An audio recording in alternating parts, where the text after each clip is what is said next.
good morning, good afternoon, good evening, depending on where you are tuning in from or if you are catching us on replay. This is The Awesome Journey, and I am your host, Kelle 𝒏𝒆𝒚, along with my co-host in here, Christy Howard. And the awesome journey we are going to be talking about today is that of Mr. Michael Sugrue. Y'all, this is going to be another one. I say it every week, but it's just true. Get your coffee, tea, adult beverage if you like. Sit back and listen to this, because this is an incredible journey. And a little bit about Michael's background is he is a former U.S. Air Force captain and also a former police officer and captain, and worked SIU, I believe. And is a #1 international bestseller for his book, Relentless Courage. And it's incredible. I pre-ordered the audiobook, which is coming out in July. We will be sharing all the links in the comments and the post promos as well, because there is actually a discount going on his book right now that we will also share. So before we get into Michael's story today, again, it's one that you're just going to want to hear. And I guess I probably left off our favorite title that we love of so many of our guests is that he is a mental health warrior. And the book is proof of that for so many reasons. So before we get into Michael's story this morning, I will turn it over to my co-host in care, Christy Howard. Michael, you got on. I'm happy about that. Technology, it's a wonderful thing. Mental health, we're in mental health awareness, and next month is men's mental health, and we were in National Police Week. So thank you for your service. I did actually get your book off of Audibles, and I loved it. I loved how the layout was from your therapist and you, and it just, I felt like I was in the conversation of how you just said it, and you can literally see it. So I loved it. But yeah, we're going to just go on here. What I'd like you to do, because we didn't have much time in the back, just start at the beginning of where your background, and then to go into why the book came out and the hell that you had to go through. Yeah. Absolutely. So I come from a law enforcement family, and I actually knew as a young child that this was my calling. This is something I wanted to do.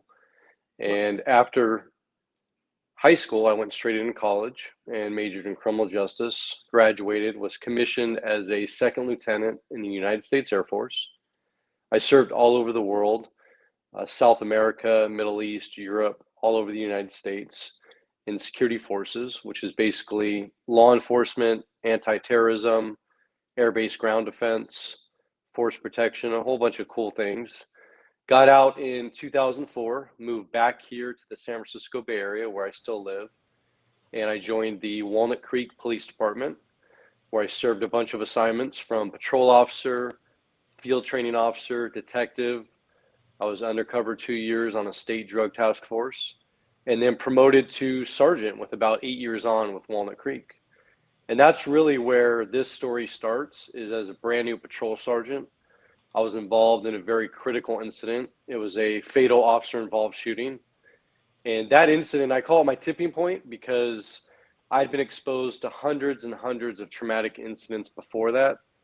But like most first responders and military veterans, I never dealt with those issues. I never processed all these horrific things I was seeing and dealing with. I just let them bottle up and kept them inside, thinking they would just go away. Well, this shooting kind of pushed me over the edge, and it got me to the point where everything in my life was spiraling downward.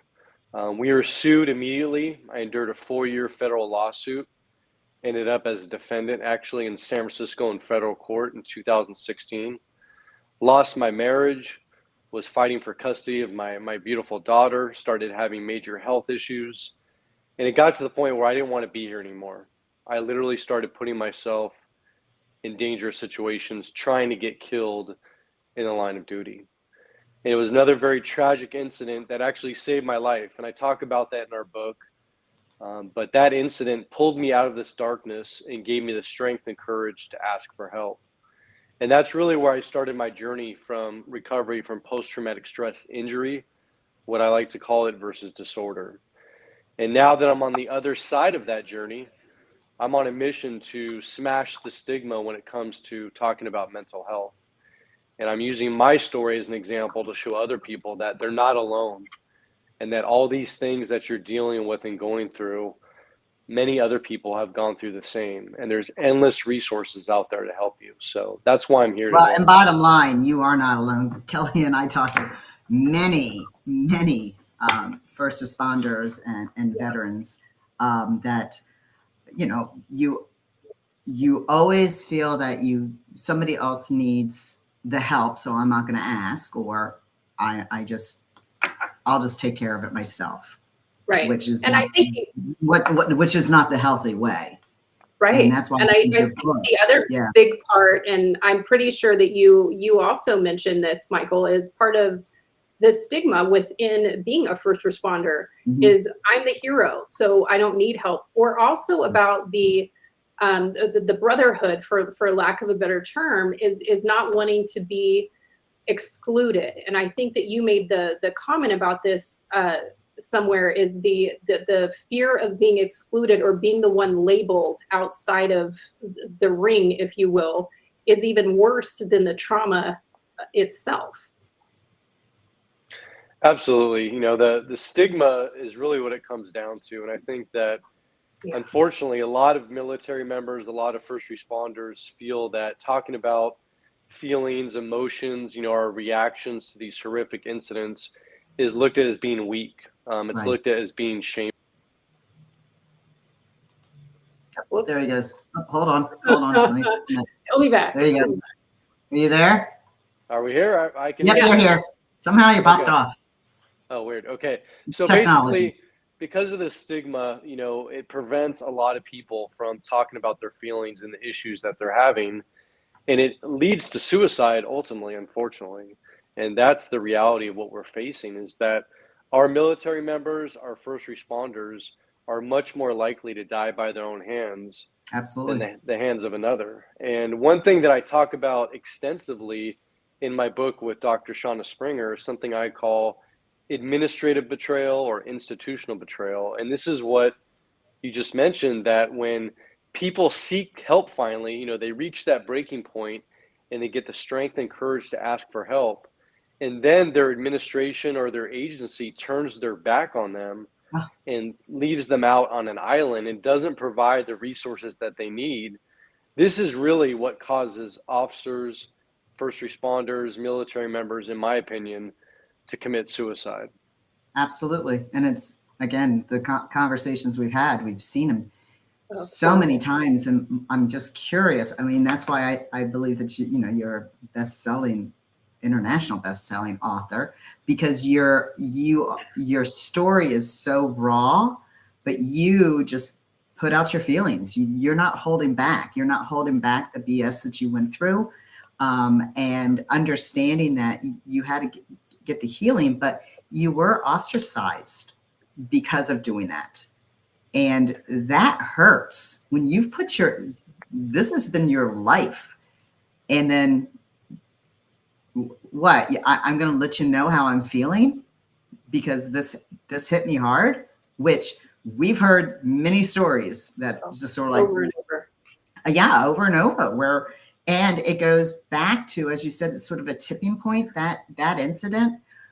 I call it the volcano. It hits, and then it blows up.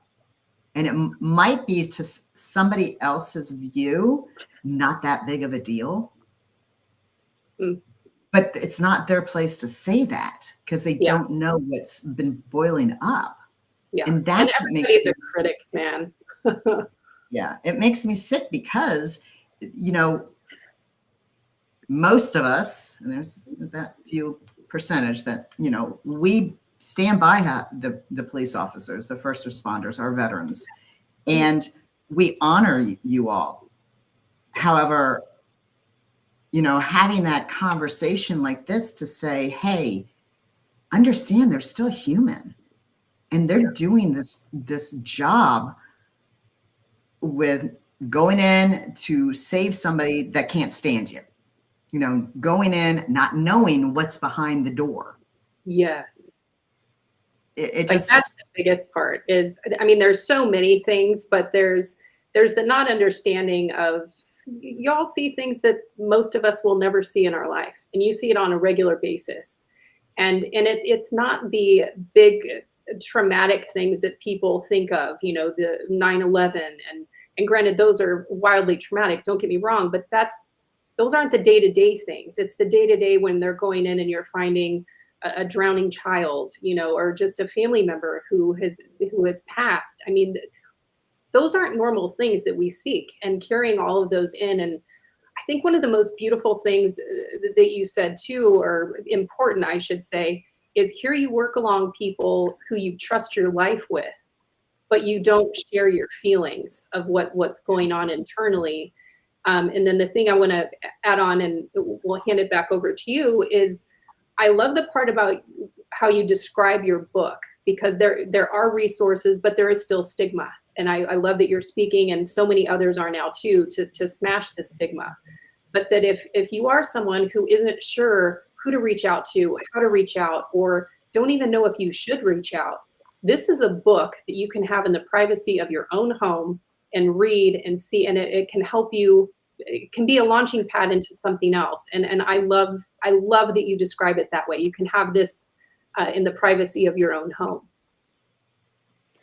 Absolutely. And, you know, the thing is, I'm not special, I'm not unique. And the things that I've been through are going to resonate with so many readers and listeners. The only difference is I'm willing to talk about it, and I'm willing to talk about not only the good, but the bad and the ugly, and the many mistakes that I made, because there's tons of mistakes.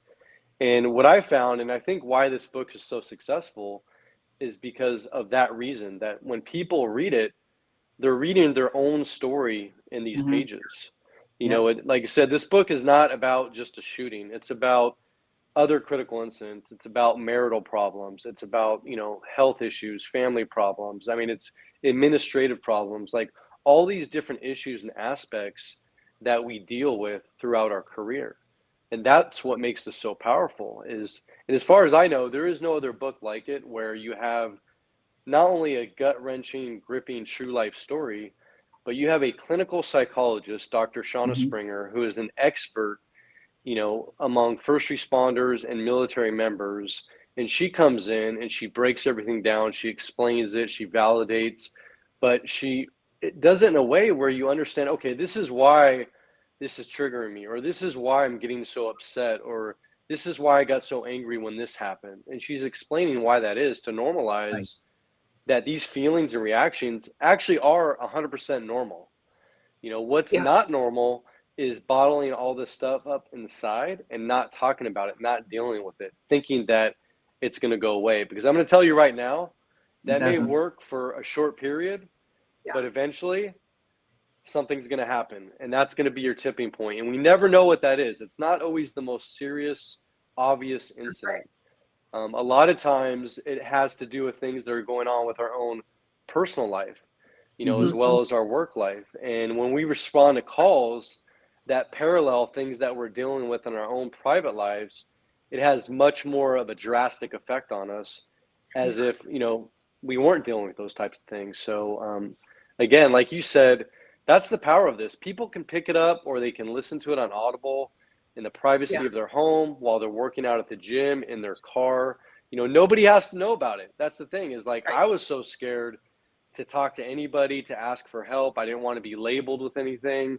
And this allows you to not only start to understand what you're going through, but it allows you to find many resources, vetted resources, that can help you right away. Love that. Would you share with everyone who, because this won't give away the book by any means, but we know the incident that was your tipping point. What did you finally do? What did reaching out look like to you? So for me, it was actually 4 years after my shooting, and it was to the point where literally I was losing everything in my life. And finally, it was actually on the anniversary of my shooting 4 years later, I just broke down in my car. I literally just started bawling for 2 hours. And I Mhm. just thought about this mess that my life was becoming, and my daughter, you know, how I was fighting for custody of her, and how much I cared about her, and what would be the effect on her if I wasn't here anymore. And so finally, I literally in my car pulled out my cell phone. I called the on-duty watch commander, great man. He still works there today. But he listened, he talked to me, and he's like, look, he's like, I'm gonna make notifications right now. I'm gonna get you aligned with resources. And immediately I got connected with a culturally competent clinician. And that was key. Like I said, for first responders and military members, you can't just go to some random EAP therapist. You have to go to somebody who specializes in what we do, because they're the only ones that are truly going to understand us and be able to help us. And so once I started seeing this therapist weekly, she started telling me about these first responder support meetings that I'd never heard of before. And it turns out they have these all over the US. They're not affiliated with any agency. They're run by volunteers. And literally, it's a discussion meeting where only first names are used. And it's open to all first responders, paramedics, firefighters, dispatchers, police officers. Whether you're active, out on injury, you're retired, it doesn't matter, but you're welcome to these groups. And that's really where I realized that I wasn't alone. I wasn't the only one. And it was the first time in my life that I was able to share all these personal things that I was going through, other than with that therapist. But now I was able to share it with my peers, with people who actually lived it and Which, what a through relief that had to be, right? To finally be able to exhale. It was indescribable. I mean, again, the first few meetings, I didn't talk at all. I just listened. Right. Yeah. And that's where I got the strength and courage again to say, hey, wait a minute, these people are sharing very deep, dark, personal things, and no one's judging them.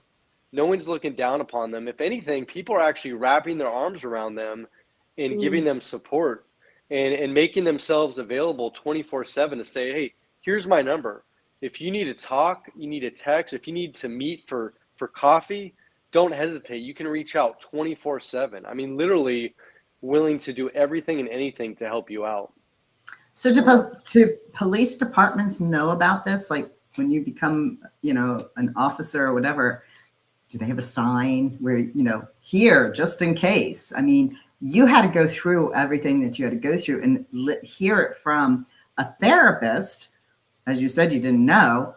I've never heard anything like this before. So how would somebody even know about it? I mean, why wouldn't the agencies or the police departments or the police academy, why wouldn't they let people know this? That, hey, if you're struggling, here's a place, just to let you know.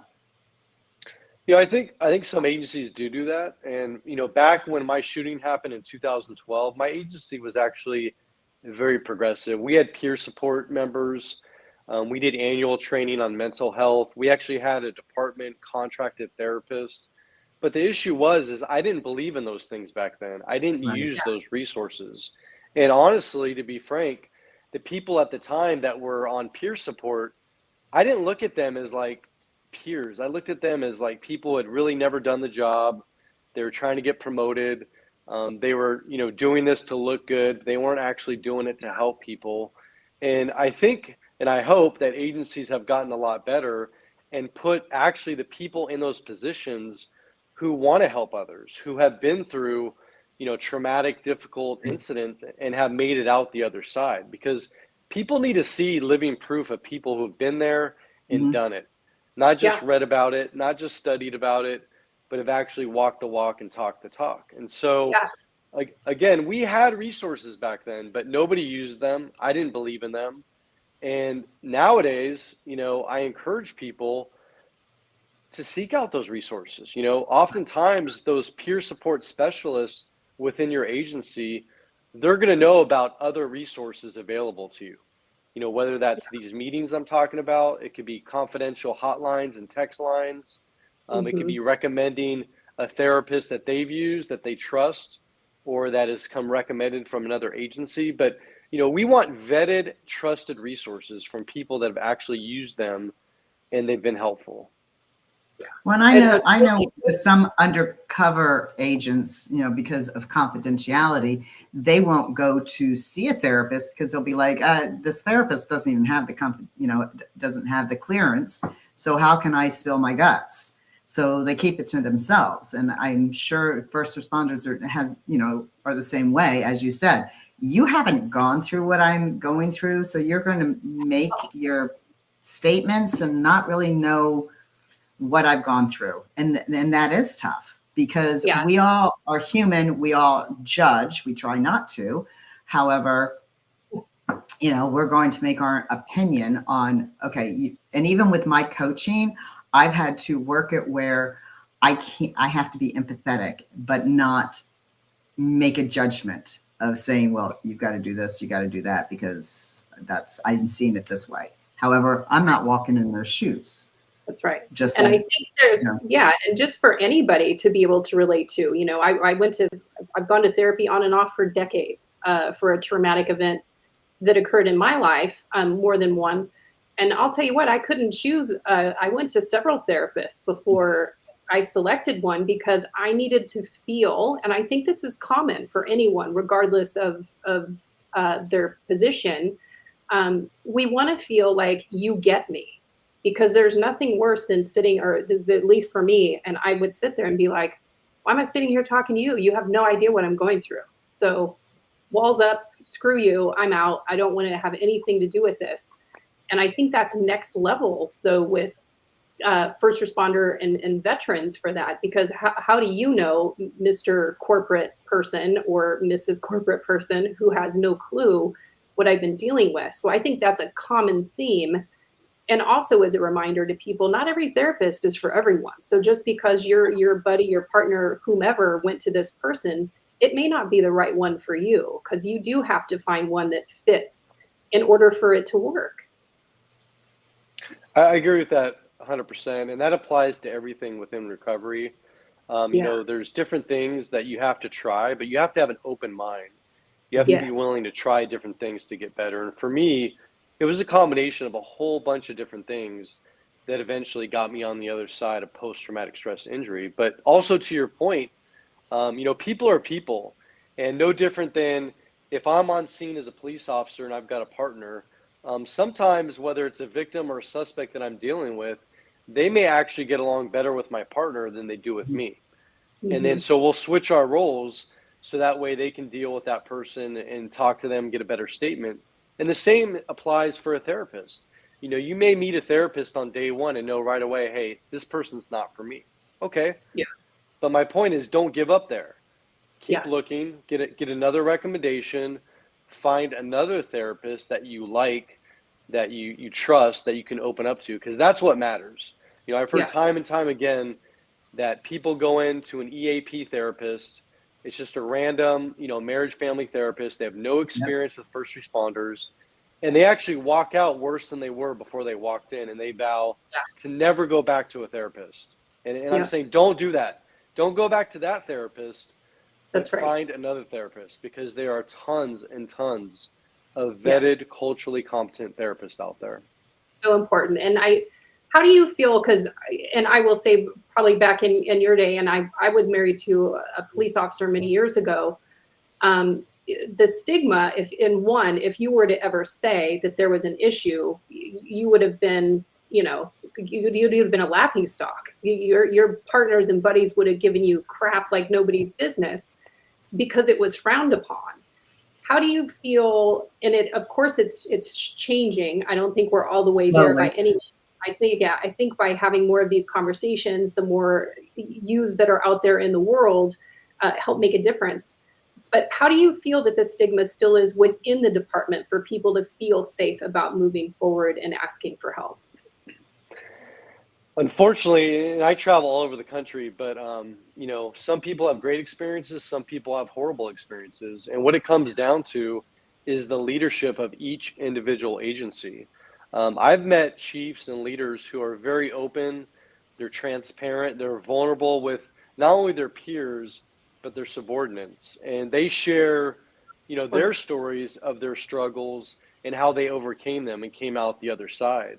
And when you have an agency like that, that sets that culture from the top, that says, this is normal, this is okay, I've been there, I got through it, let me tell you how I was able to get through it.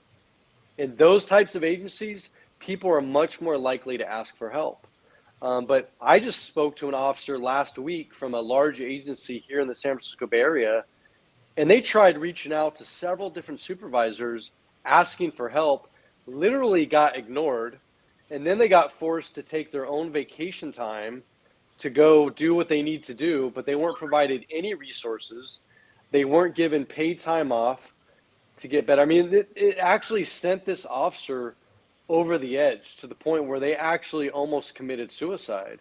And Oh, thank gosh. God they, found somebody who was able to align them with resources. But it just blows my mind that, it's 2024 and I'm still hearing time and time again of these officers and firefighters who ask for help and then they're shunned. They're put out on an island. They're outcasted.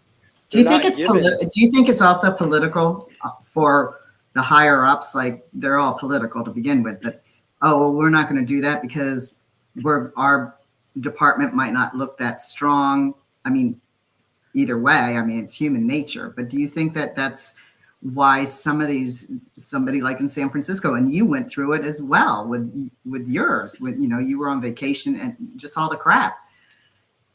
And I'm still trying to not give so much about the book because you have to go get the book. But I'm just curious if it's like political or they just, they don't care and then there's no empathy on it. Like, well, that person's weak. They have to just get over it instead of getting through it.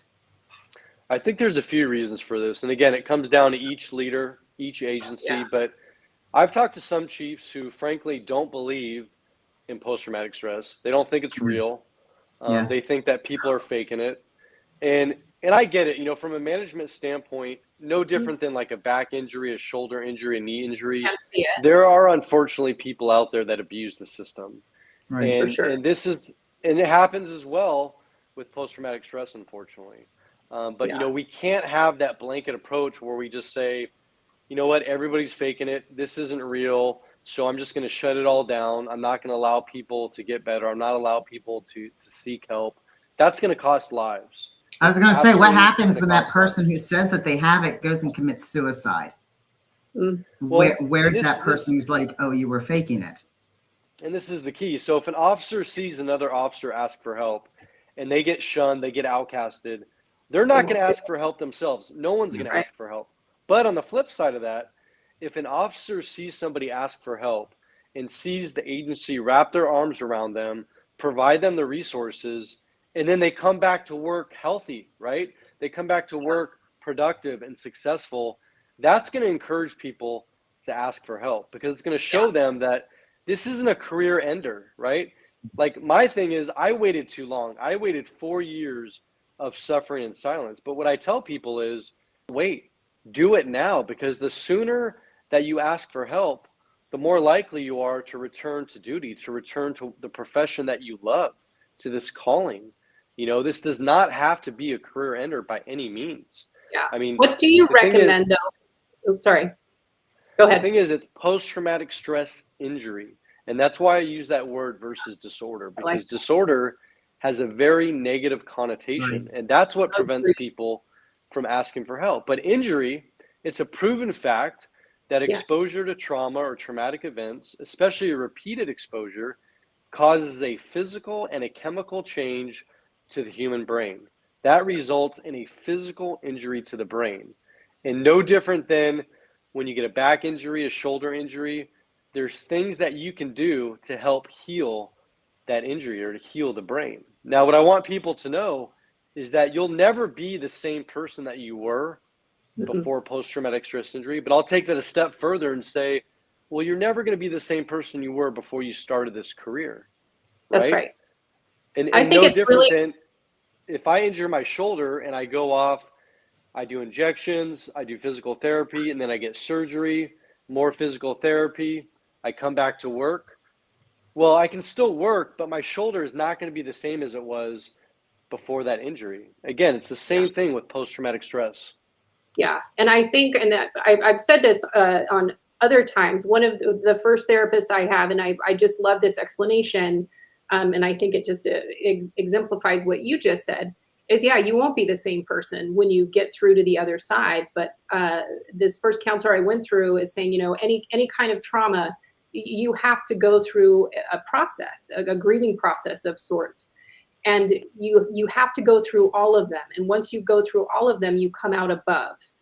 And the point being is if you don't heal those things, you will continue to stay in this space. But when you get out of it, that you're above it and that you are a better person.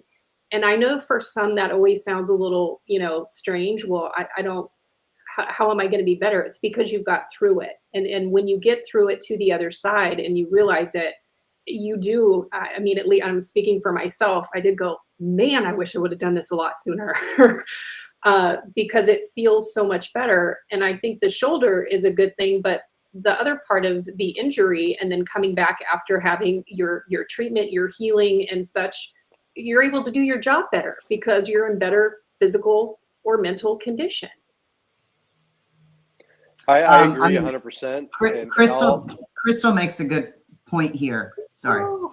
That she said that, we never use the word disorder. It's just PTS, and the VA, thank you, VA, added the disorder, which they believe is a mistake, which is true because disorder sounds like, something's wrong with you. It's it's a negative. And the PTS injury, as you said, you can get better with an injury over a disorder, it just, the sound sounds permanent. And that's the problem is it sounds like it's a permanent thing and it's not a permanent thing.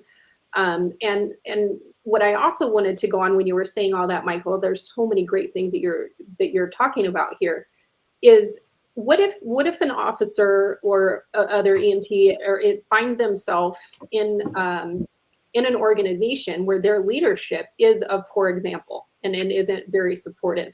What would you recommend that they do? Well, the thing is, there's actually lots of nonprofits out there and groups who provide treatment and provide help. We list a lot of those in the back of our book, but as an example, there's a program called Save a Warrior. I went through it personally, and it deals with complex post-traumatic stress or childhood trauma, and the program's free. All you have to do is get yourself to Ohio, which is where it's based out of, and they provide several days long retreat with other first responders and military members. And again, it doesn't cost anything. And looking back, I would have paid hundreds of thousands of dollars for what that program gave me. But there's, like I said, there's tons of other programs like the Mighty Oaks Foundation, there's Mission 22, there's Warriors Heart. I could go on and on and on, but there's tons and tons of resources that you can use outside your agency. So, okay, I get it. Maybe you don't want anybody in your agency to know what you're dealing with, what you're going through. My recommendation is then, of course, a little biased here, but I would start off by reading the book. I would also take advantage of the resources in the back of the book, the anonymous text lines, the hotlines, and then I would reach out to, the people that run these first responder support meetings, start attending these meetings. Again, it's confidential. Last names aren't used. Agencies aren't used. They have them all over to where you can go outside your city or outside the county that you work in because maybe you're worried somebody might see you there. But again, there's lots of things that you can do on your own or with the help of other people. And I encourage people, if they're watching this or listening to this, reach out to me. I'll point you in the right direction. I'll help you find resources that will get you better. Love that. And we'll, everything that we're talking about in this episode, we'll be sure to put all the links to all the agencies that he just mentioned in the comments, as well as the post promos, and of course, links to the book along with the current discount you have. I think that is just through this week, if I'm not mistaken. Actually, I don't know how long it's going to be. It is on sale. Normally it's $22 for the paperback. It's $19.98, but Amazon does their thing and they raise or lower it without me knowing about it. So it could go up literally, 5 minutes from now, or it could be that price for another week. I don't know, but it is on sale. I do know that. Awesome. And then it will become available on Audibles on July 10th, I believe. No, it's actually, so it actually came out last July on Audible. So right now you can get it on paperback. I don't know why I just saw that. Hardcover, Kindle, and Audible. And the thing about the Audible, it's going to blow you away. It's your voice. It's your voice. It's like you talking. It is. But it's also Doc Shauner's voice. Right. 𝒘𝒆𝒏𝒆𝒚, and it's from our heart and soul. I mean, when we recorded this, I had to go back and literally put myself physically and mentally back in every single critical incident so Wow. that it came. I mean, that's the thing, is like it wiped me out. It drained me I so bet it much did. doing that project, but people are going to see it, they're going to hear it, they're going to feel it. And I don't know of any other Audible book like it, because like you said earlier, it's like you're physically there when you're listening to Yeah. it. Yeah, it's like the two of you just sitting there having a conversation. And what's great about her is she's not all medical, like it's in layman's term that Yes. I'm not a first. I mean, I've been around enough of them and dated them and everything like that, but to understand and then also feel what you went through, the emotion that Yeah. it just sort of like, wow, it was deep. So no, the Audible, I'm all about Audibles. Yeah, me 'Cause too. Me too. I'm working on it. Me too. I love that. And even just for the layman though, you don't need to be a first responder. I mean, being even an ex-spouse, I mean, there's because there are excerpts that I was able to hear, and I've heard quite a few of your other talks that you've done, Michael, and I can relate to those, and everybody will find something to relate to. So I would say this isn't just limited to a first responder or veteran community by any means. This is a book that I think everyone, you'll be able to get a takeaway or 100 from it for sure, because you don't need to be. Go ahead. It also helps the spouse. And Kelly and I've talked to many about that, about the spouse, the family members, the friends, to see signs like, well, what's his problem? I mean, it's no big deal. It's the same thing that he does every day. No, it is a big deal, and it tipped it. And to know, hearing as the Audible, hearing your voice and the emotion of how you reading the book, I'm sure is, obviously different, but I'm all about, that's why we do lives. We want to see the people. We want to hear the people. Yeah. Audible, you don't, but because I knew who you were, I could see you talking. And that's what was so cool, that just kept you going and going. Because you want to know where all this, and you went through some deep, dark times, to understand where you were supposed to go. Because I think, and I'm going to say for Kelly and I, we also, hence the awesome journey, we're in the messy middle of the world. We're created and then we die. But the rest is messy. And it's how we go through it. And for how you went through it, even though, for 4 years, you did it by yourself. And now, and then you got help and you dug into it. And now you're speaking about it so other people don't have to go through what you went through. Love That messy middle that you had to go through. Do you sometimes wonder you were supposed to go through it to be where you are today? I have no doubt. I talk about this often, but God has led me on this path, and I wouldn't change a single thing. I mean, even the horrific nightmare things I went through and endured, I wouldn't change any of it, because you said this earlier, but I truly believe I'm a much better person today than I was before all this happened. But I also know that, unfortunately, I had to give up my dream of being a police officer. I mean, that was my dream since being a child. But the thing is, I'm still involved. I'm still giving back. And this gives me purpose.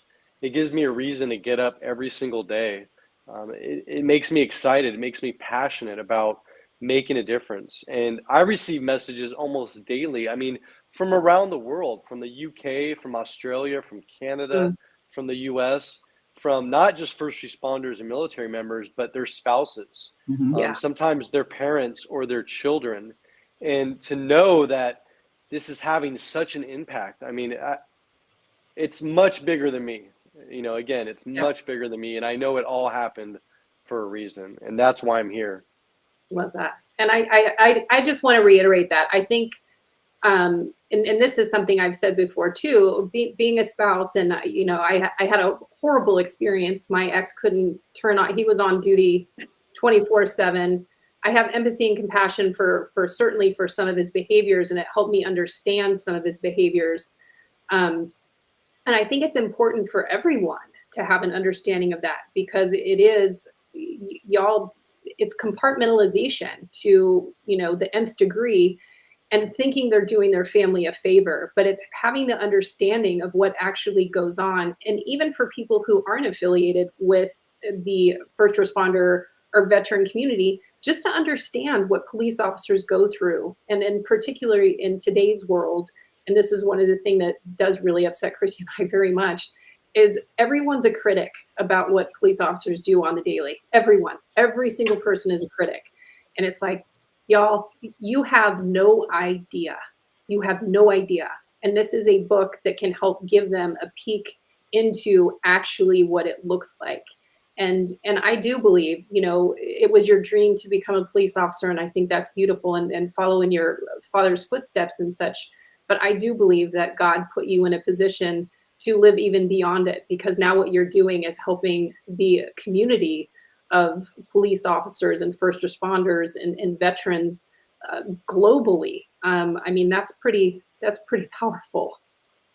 Well, you're the beacon of the light for the darkness that people are struggling in. Amen. And to know that, and that's why I always ask our guests. Obviously, both Kelle and our faith is very strong. And we're messy middle, but understanding that there's some of us that have had to go through the darkness to the point that we've looked at suicide. We've destroyed relationships. We've destroyed so much, but it wasn't really us. It was the PTS. And for you to turn around and be that light, to understand it with the help of your therapist and all the other resources, to say, hey, I got through it. Didn't get over it. I got through it, and I'm here for you. Yeah. And that's God's, really what people need to see, right? We've talked about that a lot before too, and I'll toss this back over to you, Michael, is that as human beings, we do just need to see someone else get through it. If I never see anyone get to the other side of it or see someone else go through it, I don't see it to believe it. But when you do see that person, it opens a door, opens a light. It does something to the human spirit that's like, man, if he did it, then I guess I can do it. Absolutely. And it's actually like a domino effect, which is the coolest thing. So, the book's only been out since 2022, but I started speaking in 2019. And there are so many people that I've met, that I've helped, that have seen me speak, who now are out speaking themselves, who have written books. I mean, I know at least 7 people who were suffering when I first met them, and now they're inspiration, and they're out there sharing their story to millions of people, literally doing interviews, speaking on stages, writing books. And this is where the power is, because we all have a story. It doesn't matter where you come from, what you do for a living. We all have a story, and by sharing that, it's healing for us, but it's also healing for other people. And the best part of that whole thing is, like I said, it creates a domino effect where more and more people are going to start sharing their story. And that's what's going to change not just the world, but it's going to change this culture that's costing lives. Well, vulnerability is very powerful. We were all brought up that vulnerability is a weakness, and it's not. And as you said, when we share our story, we might feel embarrassed. We might be like, oh, okay, I went through this. But no, because our story is going to resonate to somebody else saying, you're not alone. I understand. I'm not in your shoes, but I understand, because our stories resonate to each other. Because nobody can understand somebody's exactly where they're at, but you can be, and like you're doing, be that person with the messages and having the conversations and just, embracing it, saying, hey, yeah, I went through this and it was not fun. Your daughter has all grown up and she's absolutely beautiful, and you're now engaged. I mean, your life has turned for the better. I mean, life is still a crapshoot, but you are out there giving back to so many people. Yeah. And I think an important thing to say there too is, and then we say this a lot, and I'd love your thoughts on this too, Michael, is it's, of course, we believe in the power of story. That's why we share this. If a story can reach anyone on the periphery that normally would never hear this or partake in anything like this, changing one person's life, job done. But is also that not to compare ourselves with others. Just because I've gone through a similar situation and it took you this long, and maybe I'm doing it totally different. We self-compare, and I think that's one of the negative things about social media is it allows so much self-comparison, but to never compare yourself to what someone else has gone through, because there are thousands of, if not millions of variables that are involved, and nobody's story is exactly the same ever. Absolutely. So, I can agree so more. I think it's an important thing for people to be sure to say, like, it took him 4, I'm in year 6, so I must be, and that's when we start getting, again, into our own head and then battling ourselves. There is no right way or wrong way. The only wrong way is to not reach out and get help, and which is another thing we say a lot is, we're all the first ones to want to help someone else when anyone around us is like, hey man, I need some help, I'm struggling. Sure, what can I do? But when it comes to ourselves, we're struggling. And we still do it though. We still have a hard time asking. Oh, percent.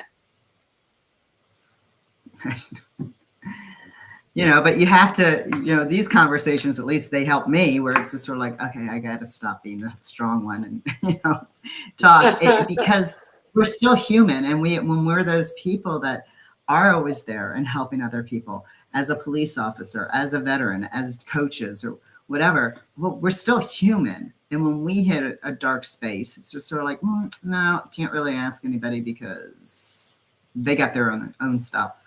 And we shouldn't have to do that because people care. I mean, most people do. There are some people that don't.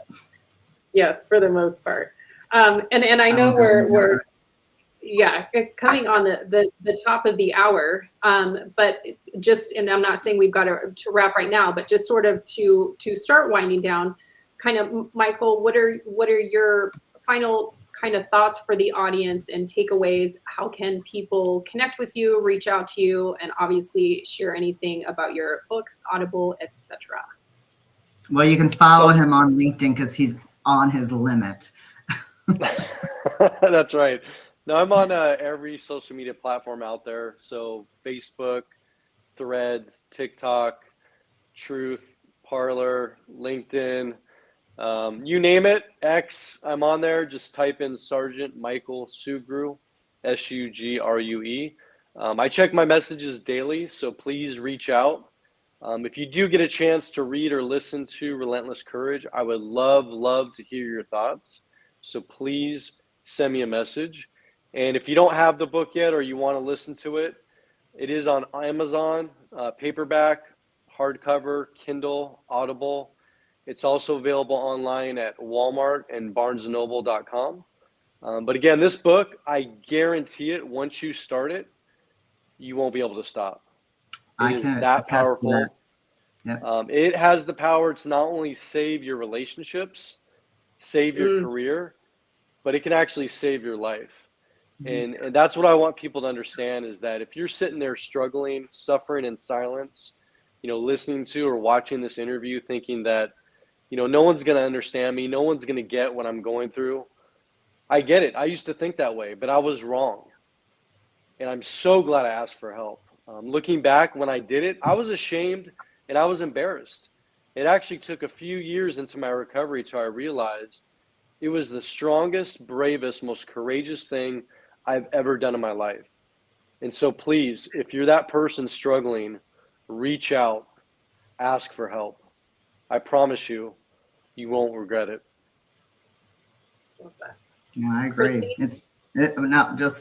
I couldn't stop listening to it. And then I kept on saying to I've got a review, I promise you. But again, everybody knows how I work.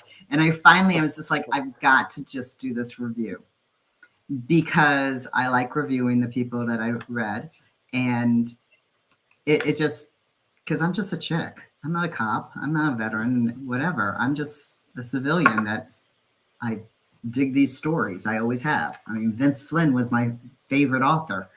But it is the Audible. I always say go for that because you hear his voice. You hear both their voices and you literally feel like you're just sitting there listening and you don't want to walk away. So I didn't. I love that. And I do just want to reiterate, for so many different reasons, it is about saving lives. You know, this number that we talk about, 22 a day, which I do believe the number is a lot higher. I don't know anybody that's in this line of work that doesn't say it's at least double, if not triple. It's gut-wrenching. And we know someone of late that it happened to, and all we want to say is to everyone, reach out to someone, get this book. If you want to do something in privacy, which I think that's the beauty of having a book, and especially an Audible, is to listen to it in the privacy of your own home. Reach out to someone. There are resources. There are resources in the book. We'll share all of them in the comments, and as well as the post promos. And just as a friendly reminder, you are never alone. You are not the only one that has ever thought those thoughts, and there is always a way out of it. And I'll just leave it on that. Well, I got a hashtag. Not today. Yes, I do too. Yes, 100%. Hashtag not today. So hearing that. And so if I mean, I'm sure most of you already do follow Christy and I, and if you don't we'll be sharing a lot with that campaign that is going to be starting and definitely be something taking off. And it is about not today. You will not become one of the statistics, not today. Start your day with that. We actually had a guest quite a while back, Chris Smith, shout out to you, who also struggled in his life. And that's how he starts every day, is looking in the mirror and saying, you know, hey, not today. You're not going to win today. I am going to win today. So on that note, I want to thank everyone for joining us today, for all your comments. Again, we'll share all the links and all of Michael's contact information, links to the book, Audible, etc., in the comments as well as in the post promos. And until next week at 1:11 p.m. Eastern time, do remember, we're all on this journey together, and together we really do make it awesome. Have a great day, everyone.